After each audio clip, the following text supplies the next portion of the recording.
रूस और यूक्रेन युद्ध अब और खतरनाक हो गया है।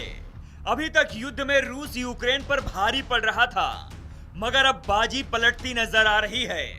रूस बैकफुट पर है, यूक्रेन फ्रंट सीट से चढ़ाई कर रहा है। कभी डरा सहमा यूक्रेन अब रूस को सीधे आंख दिखा रहा है। रिपोर्ट्स की माने तो यूक्रेन ने रूस के अंदर घुसकर पुतिन के सैनिकों पर हमला कर दिया है। जी हां, यूक्रेन अब रूस की जमीन को हथियाने में लगा है। यूक्रेन के इस कदम से पुतिन की टेंशन बढ़ गई है। यूक्रेन ने एक हफ्ते में रूस की उतनी जमीन हथिया ली है जितनी पुतिन को हथियाने में 1 साल लग गए थे। खुद यूक्रेनी राष्ट्रपति जेलेंस्की ने दावा किया है कि यूक्रेनी सेना अब रूस के कुर्स्क इलाके में घुसकर हमला कर रही है।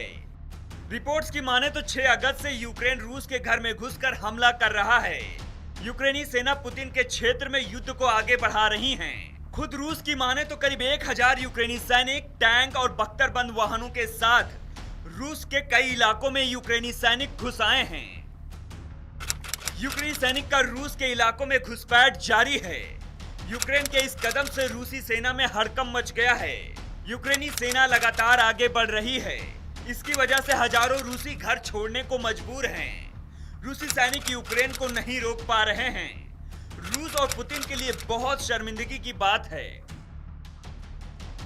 पूरी दुनिया में उस वक्त हड़कंप मच गया जब पिछले मंगलवार की देर रात यूक्रेनी सैनिक ने रूस के कुर्स्क इलाके में प्रवेश किया। ये क्षेत्र यूक्रेनी सीमा के ठीक उत्तर में है।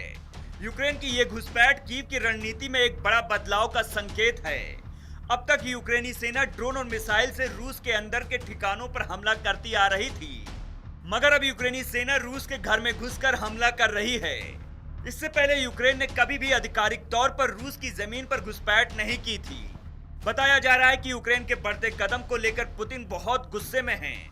उनका गुस्सा 7वें आसमान पर है। पुतिन भी किसी बड़े हमले की फिराक में हैं।